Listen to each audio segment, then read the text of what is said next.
Welcome to the Tim Booker channel, where wisdom deserves to be spread. Wishing you an enjoyable audiobook experience.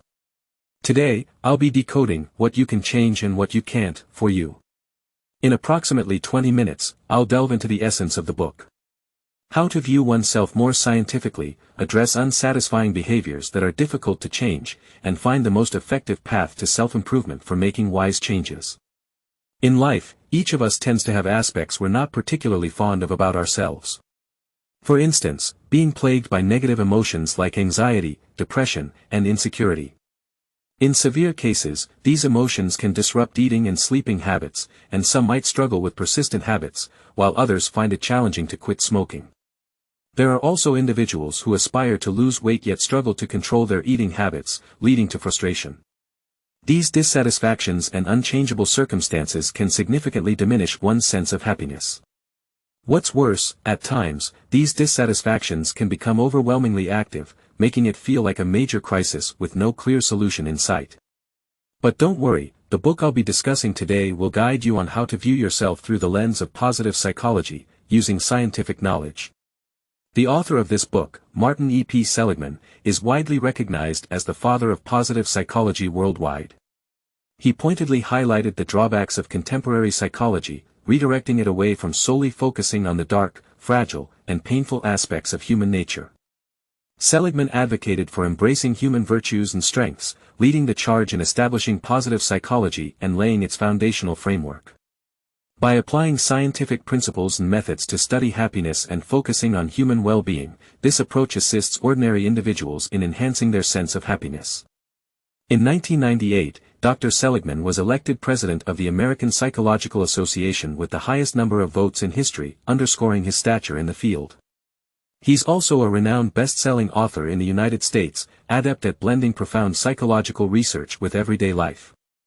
His portfolio comprises over 20 books, translated into numerous languages, captivating readers around the globe for 20 years, with sales exceeding 2 million copies. In addition to the book introduced today, there are others in Seligman's series on happiness, such as Authentic Happiness, Learned Optimism, and The Optimistic Child. Tim Booker will gradually delve into these books to provide you with insights.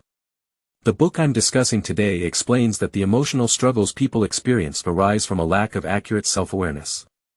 What sets this book apart is its analysis of emotional issues from the perspective of positive psychology.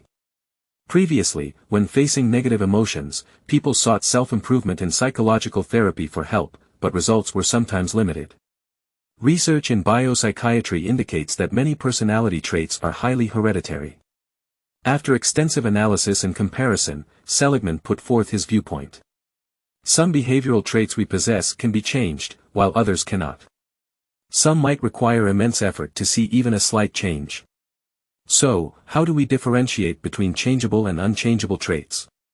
How should we approach these traits? In today's segment, I'll illustrate these points through 4 intriguing cases. I'll discuss which behavioral traits can be altered, which cannot, and how to navigate these traits to achieve self-improvement. Now let's examine the first case. Patty Davis, the daughter of the 4th-term President of the United States, Ronald Reagan, dropped out of school midway due to associating with a rock singer and even struggled with drug addiction. In 1994, she took an even more unreliable step by posing nude for Playboy magazine. In Patty's own account, she attributed her issues to her parents. She mentioned that her mother slapped her when she was 8 years old, an incident that left a lasting impact on her. Feeling deprived of adequate love due to her parents' strong affection for each other, she believed her tumultuous behavior and rebellious path were influenced by her childhood experiences. Is Patty's blame justified? This case revolves around the issue of childhood experiences. You might have heard the viewpoint that childhood experiences can profoundly shape an individual's personality and behavior as an adult, leaving indelible effects.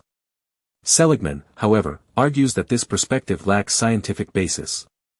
Research results indicate that significant childhood traumas might have a certain impact on adult personalities, but this effect is minimal and not irrevocable throughout one's life. There's no reason to attribute adult issues like desires, anxieties, unsatisfactory marriages, and drug use to childhood experiences. Studies suggest that genetics wield substantial influence on adult personalities, while the impact of other factors is negligible. So, why do many people attribute their adult problems to childhood experiences? Seligman asserts that life is replete with setbacks such as divorce, unemployment, illness, bankruptcy, etc. People might feel like failures in life. To alleviate guilt and shame, some individuals are willing to shift blame onto others, fault society, and turn themselves into victims rather than failures. This elevation of self-esteem and self-worth enables them to garner sympathy, aid, and make new connections. Consequently, people are more inclined to attribute their adult issues to childhood misfortunes. In terms of psychological therapy, there's an approach that involves allowing emotions related to past traumatic events to surface, aiming to release negative emotions. However, the author notes that while this method might offer temporary relief, it cannot cure adult issues. Reliving childhood traumas doesn't assist with addressing adult personality issues. So, how should one deal with their adult problems? The author states that avoidance and catharsis are not solutions. Seligman's research reveals that the effects of almost all pharmaceutical and psychological treatments are limited, with only a 65% success rate in relief. To truly address psychological problems, an ancient virtue and effective intervention must merge. That virtue is courage, a principle also advocated by positive psychology. More specifically, it entails confronting one's issues, adopting targeted coping strategies, and achieving lasting, valuable change. In psychological therapy, a discovery has been made that every person's life involves constant self-change. The author employs a vivid analogy: your future life rug isn't determined by your past weaving. Even if you can't change the materials, you can alter the pattern you know. For changeable behaviors, the author encourages courage and a positive attitude for making changes. As for behaviors and personality traits with certain physiological limitations, even if we can't change them, we can accept them and learn skills and methods to manage them, minimizing their impact on our life and work. This, according to the author, is the scientific attitude towards addressing personal problems. Investing limited time and experience in changeable behaviors is the wisest way to self-improvement. Now, looking back, Patty's blame doesn't hold water. Childhood experiences can't be used as an excuse for promiscuous adult behavior. She should confront her issues, find positive ways to change her inappropriate behavior, and remember that change has always been in her hands. In summary, this case tells us about the attitude toward addressing personal problems. Childhood experiences' influence on adulthood isn't unchangeable. Faced with adult issues, there are numerous effective methods for change, not simple excuses or emotional venting. For behaviors that can be changed, courage and a positive attitude are the keys to transformation. For behaviors and personality traits with certain physiological limitations, even though we can't change them, we should accept them and learn some good techniques and methods to cope with them, simply preventing them from affecting our lives and work. This is the scientific attitude the author advocates for addressing personal issues. Focusing the limited time and experiences on changeable behaviors is the wisest way to self-improvement. Now let's move on to the second case. In the United States, there's a popular talk show host named Oprah Winfrey. She adopted the DKL diet and achieved remarkable results. In just a few months, she went from 168 pounds to 108 pounds, transforming into a svelte and attractive figure that many envy.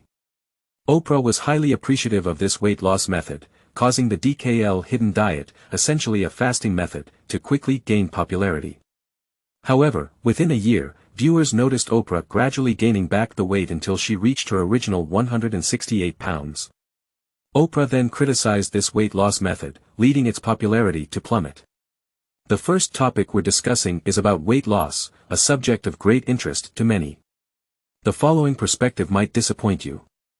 The author informs us that attempting weight loss through fasting is destined to fail. In other words, obesity falls under the category of unchangeable.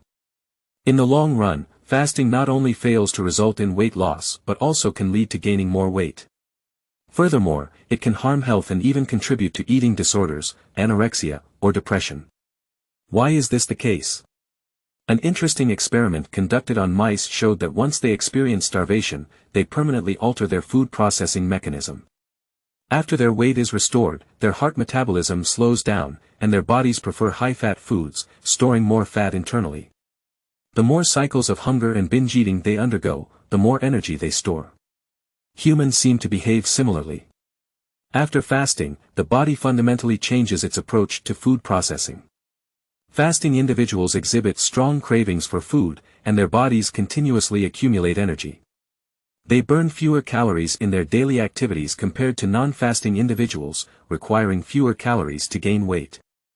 They often become lethargic, which is a way of conserving energy. Thus, many individuals who attempt weight loss through fasting not only rebound to their original weight but often end up heavier. If fasting individuals attempt the method a second time, it becomes even more difficult for them to shed weight. Therefore, the author asserts that there's no weight loss method that is consistently effective. Most studies essentially show the same results. Individuals who attempt weight loss through fasting mostly regain weight within 4 to 5 years, with only a small minority maintaining a slight figure. Additionally, natural body weight acts as a barrier against becoming excessively thin or obese, following biological principles. The body maintains natural weight by resisting fat release, slowing metabolic rates, and inducing strong cravings for food. The less one eats, the stronger this defense mechanism becomes. A significant portion of an individual's natural weight is influenced by genetics, especially from the maternal side. When your body slows metabolism, feels weak, stores fat, and craves food, it's defending your natural weight. Therefore, relying on fasting for weight loss is destined to fail. Failing at weight loss would merely be disappointing, but aside from failing to induce weight loss, fasting can also harm the body. Firstly, relying on fasting for weight loss can lead to illness, and even affect lifespan. Research results indicate that individuals with fluctuating weight are twice as likely to die from heart disease compared to those with gradually increasing weight. Furthermore, fasting is associated with binge eating disorder and depression. Over 80% of binge eating disorder patients have a history of fasting, with a majority being women. As the frequency of fasting increases, the body's resistance to preserving natural weight becomes stronger. Periodically, these physiological defense mechanisms overpower individuals' willpower, leading to binge eating episodes. Afterward, fearing the impact on their figure, some individuals resort to purging or taking laxatives to purge the calories consumed. This is binge eating disorder. Therapists have found that individuals with binge eating disorder quickly recover if they give up fasting and allow their weight to increase. Additionally, some individuals, due to prolonged fasting without achieving weight loss, feel a sense of failure. Combined with long-term malnutrition, this can trigger depression, which exacerbates the situation. Apart from fasting, there are weight loss pills, which don't require the same willpower as fasting but carry similar problems and high rebound rates. Moreover, taking weight loss pills is riskier with significant side effects. So, how should one approach the desire for weight loss? The author emphasizes that mindset is crucial. One must psychologically accept that fasting doesn't lead to weight loss. While obesity might not be changeable, it doesn't mean you can't take any action. Maintaining a healthy body is within your reach. For example, engaging in appropriate exercise, keeping energy levels high, altering dietary habits, and consuming fewer high-fat, high-calorie, and high-sugar foods can be beneficial. Eating only when hungry, avoiding overeating, and preventing excessive nutrient intake are key. Through these methods, you can prevent your body from becoming dangerously obese and developing health issues. Yes, this is what you can do. In summary, when it comes to weight loss, it's essential to understand that fasting for weight loss is destined to fail. Relying on fasting for weight loss can lead to illness. The problems caused by weight loss pills are similar to fasting, with high rebound rates and significant side effects. Since obesity is not easily changeable, it's important to accept it and prioritize maintaining a healthy body. Moreover, moderate exercise, altering dietary habits, and preventing overeating can help manage weight. Alright, let's proceed to the third case. In the Sahara Desert, there's a small animal called the jerboa. As the dry season approaches, they gather a large amount of grass roots. They bite off the roots outside and carry them back to their burrows. During this time, their mouths are full of grass, and they constantly shuttle in and out of their burrows, working tirelessly from morning till night. Strangely, even if there's enough grass roots on the sand for them to survive the dry season, they continue to work without stopping. Only by doing so do they feel at ease, otherwise, they become restless and emit continuous calls. They stockpile so many grass roots that they can't possibly consume them all, and the roots eventually rot, leading to the jerboas having to clear them out. This behavior is said to be driven by the instinctual worry of the jerboas, determined by generations of inherited genes. Researchers conducted experiments where jerboas were placed in cages and provided abundant food and comfort. However, they still died quickly. Doctors discovered that the jerboas died due to not accumulating enough grass roots. This subconscious decision is purely psychological and lacks any actual threat. In essence, their deaths resulted from extreme anxiety. This case discusses the matter of anxiety. Why talk about anxiety? In real life, people have different attitudes toward the future. Some tend to envision negative outcomes, blowing small issues out of proportion and imagining them as major disasters. Even literary giants like Goethe experienced anxiety. He once claimed to have only had 2 days of true happiness in his lifetime. This might sound exaggerated. We usually feel happy when things go smoothly. However, during such times, we often start to worry, what if something bad happens? This is anxiety. Nowadays, anxiety is becoming increasingly prevalent among modern individuals. So, how should people deal with anxiety? Fortunately, the author tells us that anxiety can be changed. The author states that anxiety is a basic human emotion, developed in the process of adapting to and combating the environment. It doesn't necessarily indicate a psychological disorder. Rather, it's a manifestation of human adaptation for survival. Moderate anxiety can be beneficial. Think of it as the first line of defense for your body, like the flashing fuel indicator on a car when it's running low on gas. If you ignore it, you can keep driving for a while, but eventually, you might get stranded halfway. Hence, the author advises that we should appreciate and take action according to the indications of restless and anxious emotions. Although anxiety has many positive aspects, it's often excessive and unnecessary. How can we distinguish between normal and excessive anxiety? For instance, a firefighter who participated in extinguishing oil fires in Kuwait was plagued by nightmares. He would wake up at 4 in the morning, disturbed by dreams of being trapped in the midst of flames. Similarly, a single mother raising her child alone would become restless upon hearing that a coworker had been laid off. The anxiety of the firefighter and the single mother is reasonable. On the other hand, an 8-year-old child whose parents divorced frequently wets the bed at night. He constantly fears that the bedroom ceiling will collapse and crush him. A college student avoids taking exams because he's anxious that the professor will scrutinize his every move, causing his hands to shake uncontrollably. The anxiety of the child and a college student is irrational and severe. Even worse, in some cases, anxiety reaches an irrational level, paralyzing you, making you emotionally numb, and causing significant distress in your life. For instance, a woman who's constantly afraid of leaving her house for fear of being hit by a car. Or a young man who's so convinced of his girlfriend's infidelity that he stops dating her altogether. When anxiety reaches this level, it seriously impairs your quality of life, and it becomes crucial to address and find ways to change it. The author conducted extensive clinical research and pointed out that anxiety is an overly heightened ability in us to anticipate danger. It operates involuntarily, scanning through your family, career, and leisure activities until it pinpoints something seemingly amiss. Then, it generates discomfort, directing your attention to these concerns. This constant state of vigilance can lead to sleeplessness, loss of appetite, and a perpetual sense of impending danger.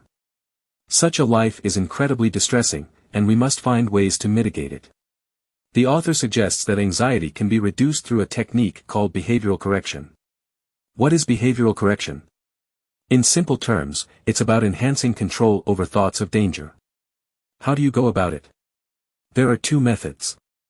The first is progressive relaxation training. It involves tensing and then slowly relaxing major muscle groups in the body until complete relaxation is achieved. Perform this exercise twice a day for at least 10 minutes each time. The second method is meditation. During meditation, people sit quietly and focus their attention on their breath. Immersed in self-awareness, they allow air to flow in and out of their nostrils. Meditation complements relaxation training. It not only trains the brain to enhance willpower but also eliminates anxiety-inducing thoughts, lowering overall anxiety levels. These 2 methods have been proven to be highly effective over time. However, it's important to note that neither technique produces immediate results. Consistency is key, you need to dedicate 20 to 40 minutes each day. In conclusion, anxiety can be changed. It's a basic human emotion that develops through the struggle and adaptation to the environment, not necessarily a pathological condition. Moderate anxiety can be beneficial, helping you guard against risks. When facing anxiety, the most important thing to remember is that anxiety is often changeable. Different strategies should be adopted based on the severity of anxiety. If anxiety is mild and falls within the normal range, we should face it calmly and follow its indications to change our external life rather than our emotional state. If anxiety is intense and unreasonable or numbing, immediate action should be taken to reduce it. The best approach is through relaxation training and meditation, maintaining consistent daily practice. Alright, let's move on to the fourth case. There was a young girl who experienced the most difficult moment of her life 2 days before her 20th birthday. She was working when suddenly, she felt like the ground beneath her feet was about to split open. Her heart raced, she felt as if her throat was being constricted, breathing became difficult, and she was drenched in sweat. She was convinced that she was having a heart attack and that she would die immediately. After 20 minutes, the feeling of terror gradually subsided. Since then, these symptoms would reoccur 3 times a month, each time vanishing as mysteriously as they came. This is a classic case of panic disorder. But what exactly is panic disorder? Its defining feature is the recurring sensation of fear. This fear persists for several minutes before gradually fading away. During each episode, there's often chest pain, profuse sweating, nausea, dizziness, rapid breathing, and trembling. This sensation is like teetering on the edge of death, verging on madness. Panic disorder is truly terrifying when it strikes. So, is panic disorder something that can be changed? Fortunately, yes. Panic disorder is treatable and can be cured. Initially, panic disorder was considered a physiological illness that required medication for relief. While some medications were effective at providing relief, they often carried the risk of recurrence and were difficult to fully cure. However, with further research, cognitive therapy emerged as a revelation, proving capable of curing 90% of panic disorder cases. It's a simple intervention without any side effects and offers a guarantee against relapse. This discovery was remarkable and overturned the notion that panic disorder was an incurable condition. You might wonder, why does panic disorder occur in the first place? Research has shown that the catastrophic interpretation of bodily sensations is the root cause of panic attacks. What's meant by catastrophic interpretation? It's a subjective judgment, your interpretation of your own physical state. Researchers found that when fear strikes, the heart races uncontrollably, making you believe it's a heart attack. Consequently, anxiety intensifies, making your heart beat even faster. This amplifies the conviction that you're truly experiencing a heart attack. You become terrified, breaking into a cold sweat, feeling nauseous and dizzy, breathing rapidly, and taking every tremor as evidence of a heart attack. In reality, however, these are merely symptoms of anxiety. You're essentially frightening yourself, when in truth, you're not actually ill. Therefore, changing this tendency to catastrophize is the key to curing panic disorder. How do you change it? The specific approach is to not misinterpret your bodily sensations when panic strikes. Rapid breathing and an accelerated heart rate aren't symptoms of a heart attack, they might just be signs of anxiety. It's not as dangerous as you imagine. As long as you don't get worked up, the symptoms will gradually dissipate. Yes, it's that simple. This method can cure over 90% of panic disorder cases, with minimal relapse rates and no side effects. Who could have imagined that just a decade ago, this condition was considered incurable? In summary, when it comes to panic disorder, it's crucial to understand that it can be changed and treated. Various treatments have shown excellent results, with a cure rate exceeding 90%. The specific approach involves not misinterpreting your bodily sensations when panic strikes. Rapid breathing and an accelerated heart rate aren't symptoms of a heart attack, they might just be signs of anxiety. It's not as dangerous as you imagine. As long as you remain calm, panic disorder will gradually fade away. Alright, let's summarize the author's perspective on how to view our own shortcomings systematically. Regarding certain behavioral traits that exist within us, some are changeable, some are unchangeable, and others may require considerable effort to bring about even a slight change. For those behaviors that can be changed, we need to muster the courage and approach them with a positive attitude for transformation. For behaviors and personality traits constrained by certain physiological limitations, although change might be out of reach, acceptance is key. We should then learn effective techniques and methods to cope with them, striving to prevent their interference with our lives and work. It's crucial to learn to distinguish between what can be changed and what cannot. For instance, the impact of childhood experiences on adulthood is limited. When faced with adult problems, there are various effective change methods available. It's not about finding a simple excuse to evade or emotionally venting. Instead, it's about confronting our issues and employing targeted coping strategies. This is the path to achieving valuable, lasting change. Secondly, when it comes to weight loss, it's important to understand that relying solely on dieting is bound to fail.